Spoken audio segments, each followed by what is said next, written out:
Hello, hello, hello. Welcome, everybody. I think I'm live. Okay, haven't done this in a little bit. I feel like in 2 weeks, all of a sudden, I'm forgetting how to do this because I didn't just go live. What I decided to do was do the whole like stream key version. So when you do the stream key version, there's a couple steps. And so anyway, I'm just checking to see, okay, perfect. So I've got the camera up so that hopefully, or my phone, so that I can hopefully catch any of the comments that come through. We're gonna go ahead and get started. It is 11:31. So it's Christy here from Version of You 2.0, back for another episode of your relationship, this time your relationship with health. And again, I'm kind of waving the white flag here to say that, you know, I'm going to be really blunt, right? And I'm blunt for a reason. You've only got so much time to digest this information. And one of the best ways that I can support you is if I get you to really tap into the emotions that you feel around the words that I'm using. Okay. So I am conscientious of your feelings, and anything that I have to say in any of my trainings are not meant to insult you, are not meant to offend you, but they are meant to create some discomfort inside your body in hopes that you're going to take action. Okay, so having said that, I'm going to share my screen. I just have to get myself organized here.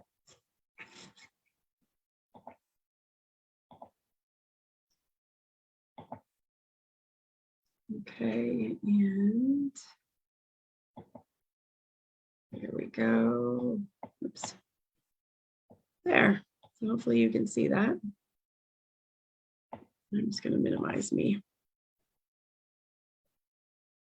Okay, sorry, I'm just rejigging some stuff here a little bit, so it'll be a little bit easier for you to see the full screen. There you go. Hopefully that works for you. Okay.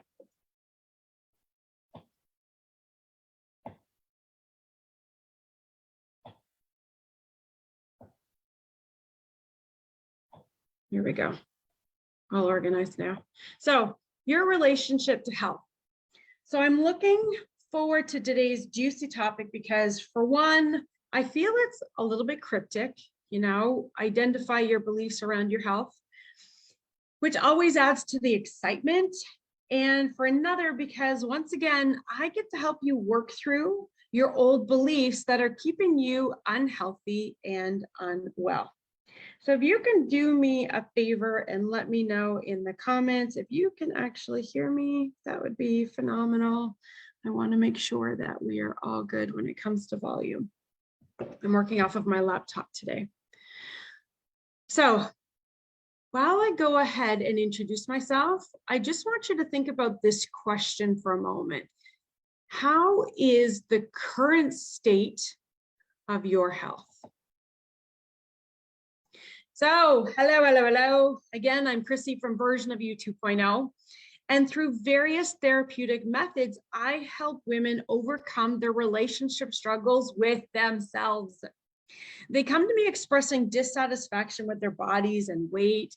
And through my different therapeutic techniques, they discover that their problem actually goes beyond weight loss. And that's really key for all of you. I want you to understand that it's really easy for you to say that, oh, you know what, everything would be better if I could just lose, you know, these 20 pounds.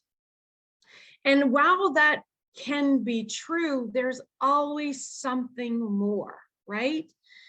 Although weight loss is a byproduct of the work that we do together, it's only one of the ways in which my clients' lives are forever transformed. Now, listen, I recently created a 16-week weight loss accelerator program, which includes weekly laser group coaching sessions, or Q&A sessions, training sessions on cutting-edge tools and techniques like RTT hypnotherapy, epigenetics, and neurolinguistic programming, as well as a 1-year subscription to a personalized to you health and wellness app and 4-month online workout subscription. I created this program because I firmly believe that we're all unique and deserve a holistic approach to achieving your health and wellness goals. My ideal clients are those of you who are ready to take action. Those of you who realize that you're unhappy in one or more of the areas of your lives and have found the courage and motivation to move beyond your status quo. You know that deep down inside of you, you do deserve more, that you deserve better and are ready for that next phase in your life. And I'm here to say to you, for those of you who are sick and tired of being sick and tired, that you don't have to live this way. You don't have to settle for mediocrity and complacency. And it's really just a matter of working through all the layers of your health, because you need to understand your hormones and work with your hormones as well as your nutrition and psychology in order to transition into the next phase of your life with clarity, focus, and conviction. Because I believe that it's our mindset and our health that are the foundation to all the areas of our life. So it's not just about weight loss. Our ability to seek out our greatest ambitions, desires, and accomplishments are available when we are healthy in both mind and body. And this leads really nicely into the paradigm of how you do one thing is how you do everything. Now, this paradigm speaks to how our decisions affect so many areas of our lives. Like, think about it for a second. What are the decisions have you made about your health that affected your self-confidence? Well, that affects your relationship with potentially your partner. How many of you are choosing to turn the lights out at night to have sex with your partner because you're not comfortable in your own skin? This is a real thing, okay? That sense of sensuality, that sense of intimacy starts to fade when we don't feel sexy, when we don't feel confident in our own bodies. And that affects more than just us. In previous weeks, we discussed how to improve your mindset, to have a clear outlook on what you need to do to take immediate and inevitable action. In this training today, we're going to shed light on the decisions that you're making that affect your health. And as this paradigm suggests, that those decisions are in fact affecting more areas of your life than just your health. So back to the question I asked you at the beginning, what is your current health status? Are you overweight? Do you feel like you've lost control of your body? Are the old ways of dropping those unwanted pounds not working for you anymore? Are you working out and eating healthy, but still don't see or feel any signs of weight loss? I've had a number of you reach out to me lately about that concern. Is your blood pressure, cholesterol, or blood sugar levels high? What about your your cortisol levels? What about your digestive system? Are you suffering from bloat or other symptoms of discomfort? What's it like for you in the afternoon when you're sitting at your desk having eaten lunch? Are you uncomfortable? Does your pants feel tight around your waist? Are you feeling frustrated, confused, and completely unsure about how to regain control over your health status? Have you been prescribed medication, but are feeling uneasy about taking it? If any of these ring true, then I ask you, what decisions have you made in the last few years that have contributed to your health problem? Now listen, as I said at the very beginning, when I waved the white flag, the goal of this training is not to leave you feeling ashamed, but I really am emphasizing all of this because I want your eyes wide open so that you can start recognizing your default patterns that have led to this moment. Are you ignoring your health? Are you just pushing it aside and worrying about everybody else to realize that another year has gone by? Are you making those New Year's resolutions only to crash and burn come April or May? What are those decisions that may have contributed to your health problems? Here's some of the responses that I hear from my clients when they first get started with me that may also be contributing to your own health crisis. So the common reasons that may be contributing to your health crisis include justifying the needs of others above your own needs. This is huge for my clientele, right? They project manage work, they project manage at home, they set everybody up for success, but they fail to meet their own needs. So much so that they actually lose sight of their own identity and what their own needs actually are. When I ask that question, what do you want for yourself? Oftentimes they're like, I don't really know. I just know what I don't want. And that's a problem, right? You've got to have your eye on the ball in order to get there, and you got to have your eye on the target if you want to achieve that goal. And when you don't know what that target is, only what you don't want, you're not going to get there. So another one is ignoring and avoiding the problem. That's another big one. The whole issue of avoidance, I'm just not going to deal with it. I just don't have time. You know what? I'm too stressed. Another one of my clients brought this up. I just have too much going on right now. Well, that's exactly when you need to focus on your health, is when you're overwhelmed. Because the reason why you've got these self-sabotaging habits is because you're overwhelmed, because you haven't figured out positive solutions to switch out those bad habits for good habits. Attempting to change your behavior, but then reverting back to old habits because you haven't made those habits permanent. Not having or taking the time to adopt the necessary change. I hear this all the time. You know what? I just don't have the time. You're right, but you can. It's where you choose to make yourself a priority. It's where you choose to focus your time. Are there times of the day that you can better manage? Are there things that you can delegate? Are you creating self-imposed expectations that are causing this situation that you're in the perception of not having enough time? Not feeling motivated or supported. That's another big one. It's important that you have that fierce conversation with your partner, if you do have one, so that they can help to support you. They need to understand your mindset. They need to understand your expectations. They cannot read your mind. They cannot assume what you have set for expectations for yourself or for them. So have that open conversation. And then, of course, stress, confusion, and overwhelm, because there's about a bazillion diet plans, exercise prescriptions, and coaches like myself out there. But there is no coach like me out there. I say so myself. So from the list provided, do any of those reasons, justifications, excuses, avoidance tactics resonate with you? And do you have any other ones that you could add to the list? What are some of the objections that you come up with to avoid going to the gym, to avoid meal planning, to avoid taking the supplement that that's going to help you, to avoid going for the extended walk when you're really stressed out? What other ways do you make decisions that are not aligned with your ultimate goal of a healthy lifestyle? From this list, here's what I see as the main problem. Okay, and buckle up because this one's a little rough. The current status of your health is not problematic enough for you.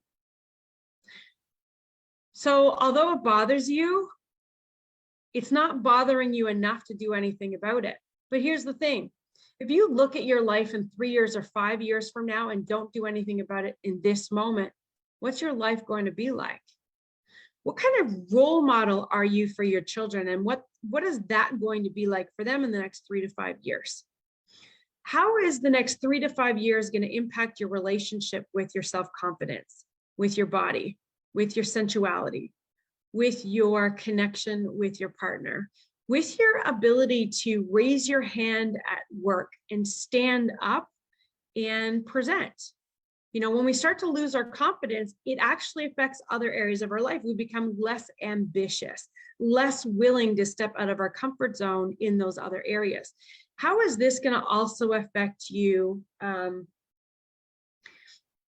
socially? How are you going to engage with other people whenever, they ask you to go out and dress up for the evening?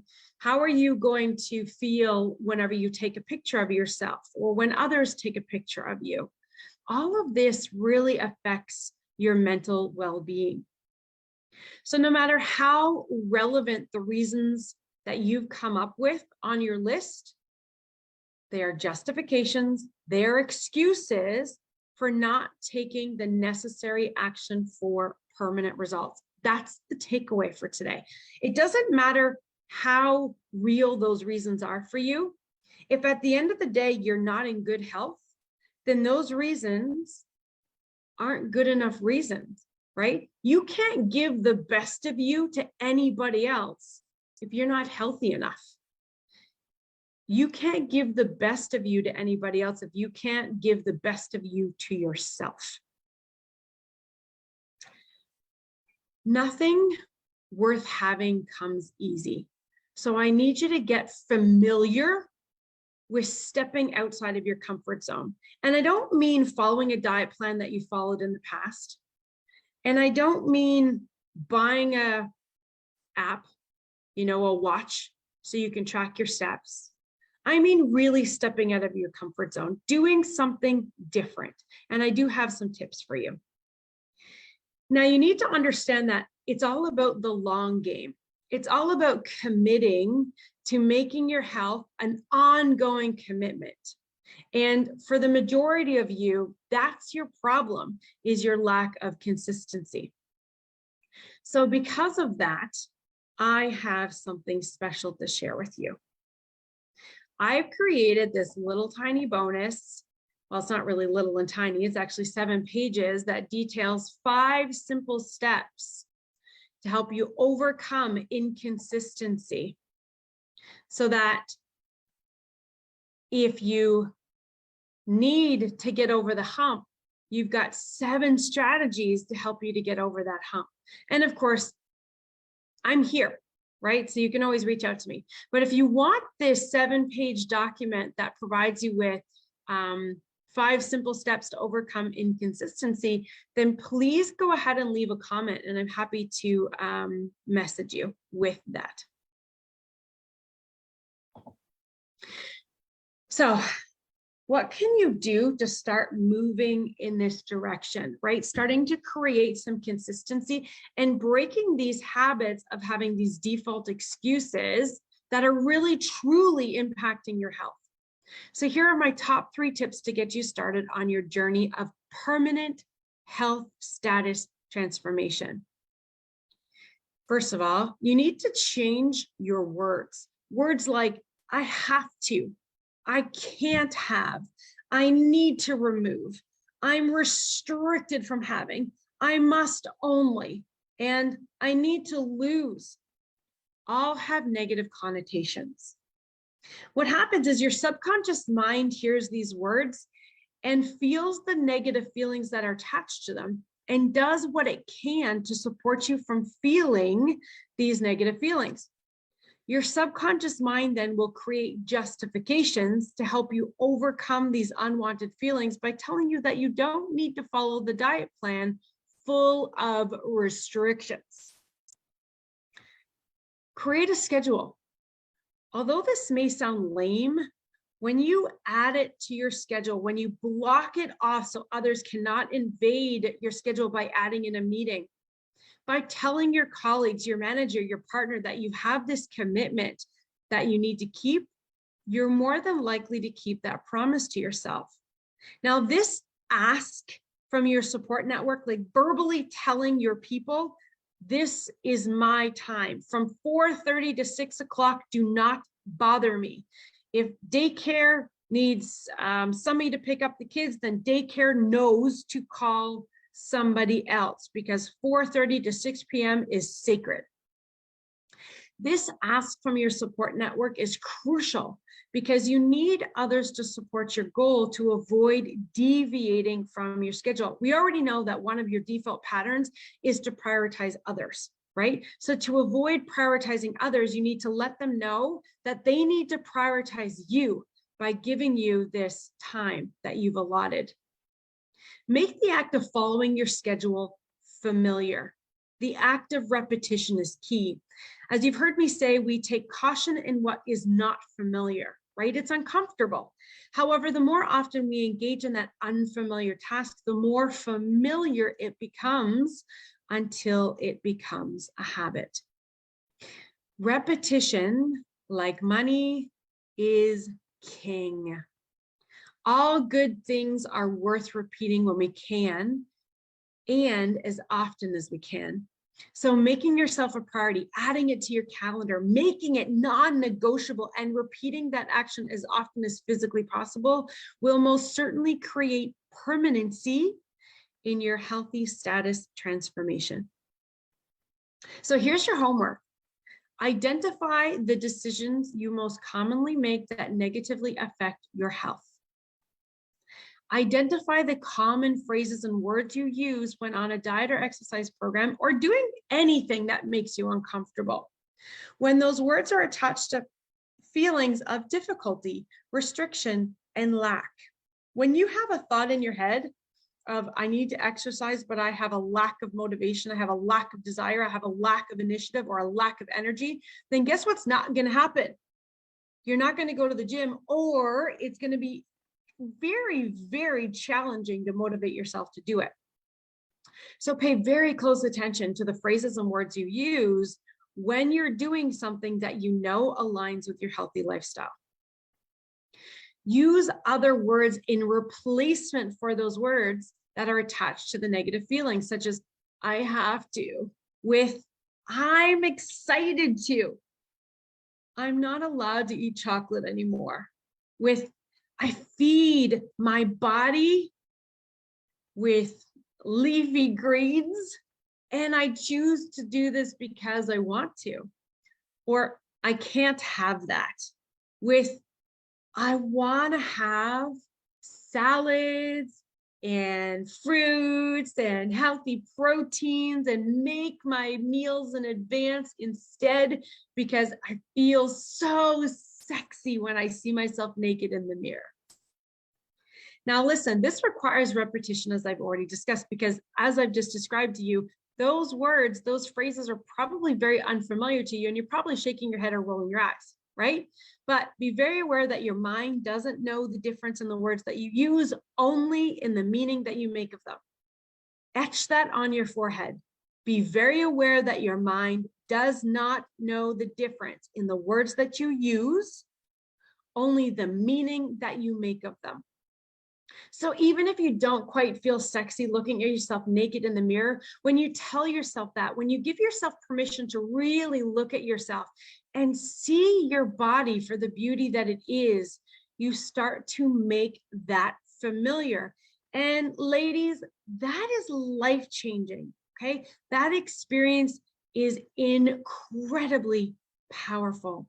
So by choosing words that already have a positive connotation, it's easier to create these neural patterns and connections in your mind, these patterns of behavior that align with your desire to lose weight and achieve a healthy body.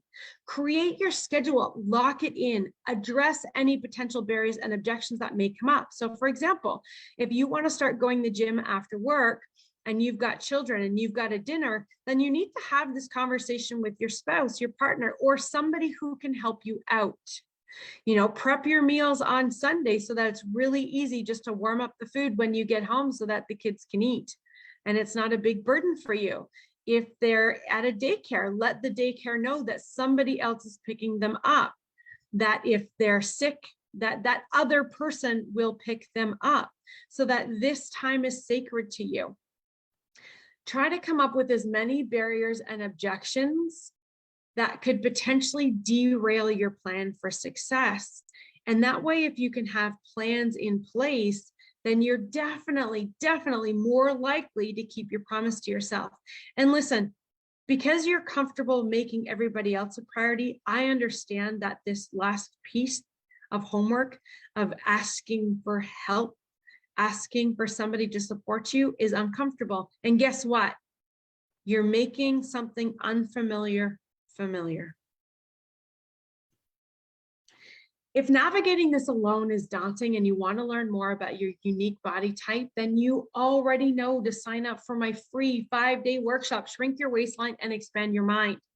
This is epic. And to be honest with you, the more I've been working on this, I don't know if I'm going to offer this for free again. When you register, you get a whole bunch of bonuses, including a session with me. Just in the emails, you get all of these bonuses to help you to address self-sabotage in the Expand Your Mind series.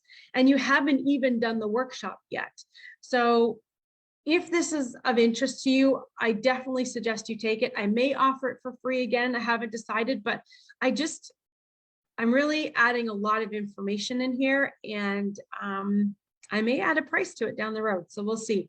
So if you resonated with the information that I shared with you today, sign up for this free workshop. If you think that you need more, obviously you can reach out to me at any time.